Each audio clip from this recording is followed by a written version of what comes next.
it's been a minute since we have done one of these. But I don't know, I guess we were doing, I don't even know if you can call this a podcast, but before podcasts were cool. Because it was like 2020 when we started, right? Yeah. I guess. It's been a while since we've just kind of recorded some stuff, just couple stuff. Yeah. With It Takes Grace is the name that we came up with because everything in your life takes grace. So I just happened to have this thought today. I'm reading this book right now, and it's kind of a thriller book. And there was a comment that was made in this book that made me think about wanting to ask the question, do you ever feel excluded? Like in my relationships with the kids, like in my relationships with the girls, in my relationship with Caleb, and maybe even like friendships or anything, do you ever feel excluded? Yeah, I mean, I think there's lots of times when I feel excluded. I mean, I don't know if I can, think of like a specific one, like at least recently, but I think there's always times when you actually today, lately I've been subbing, and it's kind of nice because I could just pick up jobs when I need to, and still have time to do ministry. But I don't know anybody; they don't know me, and literally, like I was looking for like the bathroom. I was going to try to find like a break room, and people don't even speak. The faculty teachers, they just. I mean, they're probably just busy, doing their own thing. I'm not saying it's intentional by any means, but it does feel like, you're not really a part of it. You're just kind of there to fill that role for that time. And, you see other people kind of talking and feeling like maybe like a little more of a family. And, you feel a little excluded, and everything's a little more uncomfortable because you feel excluded. Like even like something like the bathroom, like you have to say, hey, where's the you have to have a key. Okay, then I gotta go find, what I mean? It's a little uncomfortable even asking somebody, because then you feel like you're putting them out. So I mean, that's just one example I can think of right off the top of my head. But I think everybody feels excluded from time to time, and it's not a good feeling, but I think it's just an emotion that we all have. Yeah.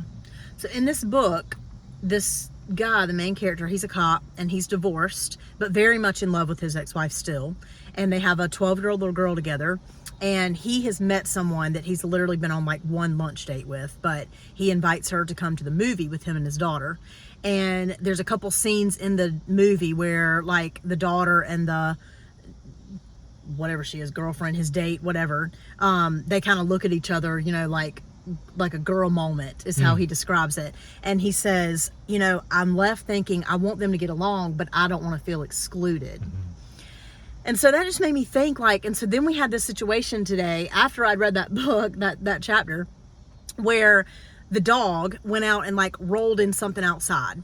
And so she came back in, she does this, and Caleb like smelled her and was like, mom, like Sophie's rolled in something or whatever. And I was like, are you kidding me? Because I was in the middle of like 50 other things at the time, folding laundry, doing all this stuff, and all before 7 a.m. Okay. And he's getting ready for school. So then he asked Kirby, he's like, Dad, are you subbing today? And he was like, yeah. And he was like, well, then who's going to bathe the dog? Because Blythe wasn't home. She had spent the night with a friend. That's normally who would do it because I delegate that because it's her dog. And so I was like, excuse me, I can bathe the dog. Like, I've bathed all of you and your siblings. Like, I know how to bathe a dog. And he was like, yeah, but you don't usually do that.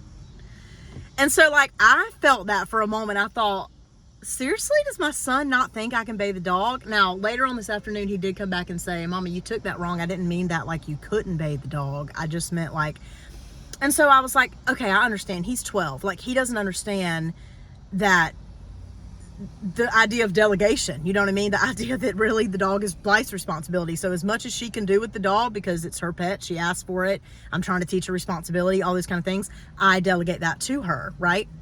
But later on today, I was home by myself. Blythe had just left after she got home from work to go off with a friend. The dog goes and rolls in the mess again, right? So who's stuck doing it? Mama. I'm the one that bathed the dog or whatever. And you can get anything done that you want to, but it just like made me think that there are like in all relationships, I think there's like these give and take moments, these times, I guess, where it just made me start thinking like, do you ever feel excluded? Like, in our home, or you know what I'm saying? Like, do you ever, because I know that, you know, for me as a mom, like my relationship with my children is so important to me. And if I think back over our 28 years that we've been together, you know, when you first get together and you're first dating, you're all the other one puts their energy into. You know what I'm saying? And I know for us, and you know, there might be like young parents that are watching this, I don't know, but I know for us in our relationship, there was a moment probably when Madison was like a year old, our oldest daughter was a year old or so, maybe a year and a half, that I literally looked at Herbie and said, do you feel like I've put you on the back burner? And he was like, I mean, yeah, if I'm being honest, yeah. So it just made me maybe just stop for a second and think that I think there's times in our life where we have to remember to be intentional about the different relationships in your life. And I'll be honest, we've had this conversation. I think for women, it's a little more difficult because I think we have more people that need our attention than maybe men do. You know what I'm saying? Not to say that they don't also, the kids don't also need their attention, and they have to give their attention to that and to their jobs and to, you know, for her, you, it's your church and the church family and all these people.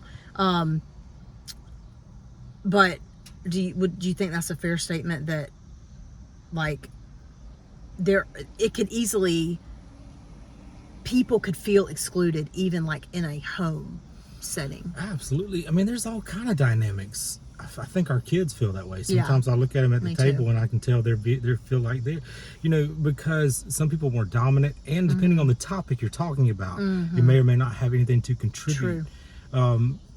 And it's not just a person that can do that to you. This phone, right? Yeah. That phone right there can make you feel excluded. You know, the worst thing you want to do is when True. someone's trying to have a conversation with you is to be texting, because that is literally telling that person, whoever I'm talking to here is more important than you, because I'm not paying any attention to you, because whatever I'm doing here is obviously more important than you.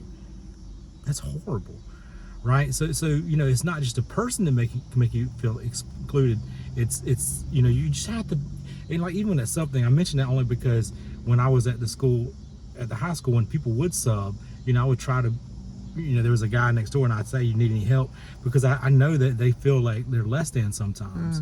Even our date nights, you know, those are intentional, and we purposely don't do group dates. Now, that not to say we wouldn't, like if somebody wanted to, you know, hang out with us, we'll definitely do that, but that's an addition too. Our date nights are meant for us because you can literally, once you bring other people into it, it's no longer a date, in my opinion, because now there's, you know, typically y'all are talking, we're talking. You know, like one time we went on that square dancing thing, you know, that I felt very excluded because it was not in my comfort zone at all. And you know, you're over there, being spun around by something, you know, I'm like, whoa, this is, I don't like it at all. Not to say that's not an experience some people do like, it just wasn't for me. So, I mean, I think that dynamic works in all different ways, but I think what you just said is perfect. Be aware of it, especially the people that are close to you, because the last thing you want to do is exclude the people that you love. And a lot of times you don't even do it on purpose, but their feelings still matter. And we kind of take for granted, well, I'm doing this and that makes it okay, but that doesn't change how they felt about it. So, you know, love does. So you have to be intentional about your time and your communication, so that there's no misunderstandings. You know, I think that's the hardest part about a relationship, is making sure the other person understands where you're coming from, because sometimes your partner can fully love you, but they're just really busy and it doesn't feel like that. But if they know that and they just don't really say anything, you know what I mean, it's hard for you to have that reassurance. Not to say that you always do, but I mean, that is a reality of life. Yeah. You know, in your job and everything you do, perception means a lot. So, you know, if it's important to you, you know, be introspective and kind of just, you know, take the time to really flesh that stuff out and communicate. That'll save you a lot of grief. I can promise you that. And do it with your kids too. I mean, like, you know, sometimes they've got things, and each of my kids are different. Like, Blythe will talk when we're in the car together, you know? Right. Caleb will talk at night before he goes to bed. That's like his time. So it's important that and I'm not always great at this. I'm usually in the middle of something, and I'm like, I'll get in there in just a second. And sometimes he's already fallen asleep, and I feel terrible. You know, but like, utilize those times that if you know your children and you know kind of their times to talk, You know, Madison and I, we talk all the time. Like, you know, we both love to talk. So I usually know what's going on with her. But the other two are a little more, I have to be a little more intentional about them. You know what I mean? And the thing with these date nights, you know, y'all know, I've said this before, like, this is something that I came across of doing these 52 dates in 52 weeks. So 1 date a week. And at first that did not sound like much to me. I was like, this is doable. There have been weeks that I've thought, are you sure? Like, I don't think we need to do this week. Like, there is too much going on. Like, I feel bad. I feel like we've been away from the kids a lot this week, and like they're going to feel neglected or whatever. And Herbie's like, Stacy, we made a commitment. We're going to stick to it. And I'm always glad we do. It's always a good thing. But it's not as easy for me as it is for Herbie. Herbie loves quality time. That is one of his love languages. That's number 2 on his list. Physical touch and then quality time. For me, it's acts of service. So I feel bad if I feel like somebody's feeling left out, or if I feel like I haven't done enough for a person this week, or anything like that. So I have like a lot of like mom guilt and like all those kind of things. So all that's on my mind. But I had somebody this week, a friend of mine was like, ugh, y'all's date night videos. Like, I show my husband and I'm like, look what they're doing. And Herbie plans half of them. And like, we need to do better. And you need to do better at planning. And I was like, oh no, that's not at all what I want that to be. Like, so I just want you to know that, like, it is not, no relationship is perfect. Like, and no person is perfect. And Herbie and I are both very different people.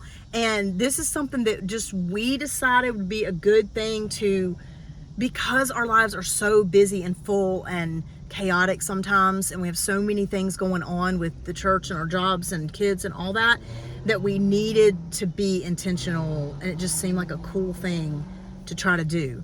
I'll be honest with you, we've never been in a position to be able to afford to go on a weekly date until this time of our life, you know what I mean? So there were a lot of dynamics that went into that, and we never, ever, ever, like, I am guilty of seeing people on social media or on whatever and comparing our lives. And I think comparison is like death. I mean, it's like really hard and it can bog you down. And I don't ever want anything that we do, say, whatever, to ever be anything but encouraging. And we just know from being together for as long as we have that it's very, very easy to get to where you're just passing in the hallway. And it's just, you're just in a routine, and you don't talk unless you're being interrupted 45 times, you know what I mean? So for us, it was just something that we chose to do, to try it out and see how it went. And well, you know what? Think about it like this. What'd you do when you met? Right? How'd you fall in love? Yeah. Where did the passion come from? Spending time together. You dated. Yeah. That's how you decided you were in love enough to commit to marriage. True. Which is a lot. So why would we stop that? Right. Once you're married and then just coexist? I don't accept that, right? Life is short, and it's what you make out of it that counts. And you know, when she came up with the idea, I thought it was a great idea, because we've always said we're going to do it. We always said we're going to do date nights, and we would never stick to it. And that's why this time I was like, we're not backing out. Like, we're going to stick to this. We're going to see it through. And it because I wanted to see what it could do, and it's been life-changing in our marriage. And like she said, we've been together 28 years. So understand, we're still growing and learning, and we still have things to talk about, and we still desire to spend time together. But if you don't facilitate that time alone, that quality time and that communication, you won't find it. There's a treasure hidden in your marriage that you will not find if you don't try to dig it out. And you know, I heard experts say you know, a good marriage, especially one that is had longevity, because there's that time, you know, you need to spice it up. And every expert I've read and have watched have said you have to have a date night a week. You have to spend a certain amount of time in communication a week if you want to live and thrive. So if you're married and you're in a relationship, you need to make it a priority. You need to stop saying I'm gonna and just do it. And if your spouse doesn't want to, you know, you do it, you say, you know what, I'll plan it. You know what I mean? Somebody's got to initiate. Somebody's got to start, and just let it turn into something. But somebody's got to put feet to it. So if you're listening today and that's you, I would encourage you. The Holy Spirit speaks through people, right? He's speaking to you right now. You know, if you feel like this is something that you need to do, and your relationship needs some life breathed into it, I think this is a good thing for you to do. So, and if you can't do it once a week, do it every other week. Do it once a month. Like, just make a time. It gets to the point now where I'm looking so forward to date night. Like, I'm like, oh my gosh, I'm so excited. It's nice to just, like, sometimes just to dress up and, like, feel like a couple again, and not just, like, I work from home now. Like, I'm home a lot now, more than I ever have been in my life. So, sometimes it's nice to just get out of the house and go act like grown-ups for a little while. And, we've even learned through this, like, if I've got errands to run, I'll wait till Herbie gets off work and be like, hey, baby, you want to run with me to the post office and go deliver this Mary Kay? Yeah.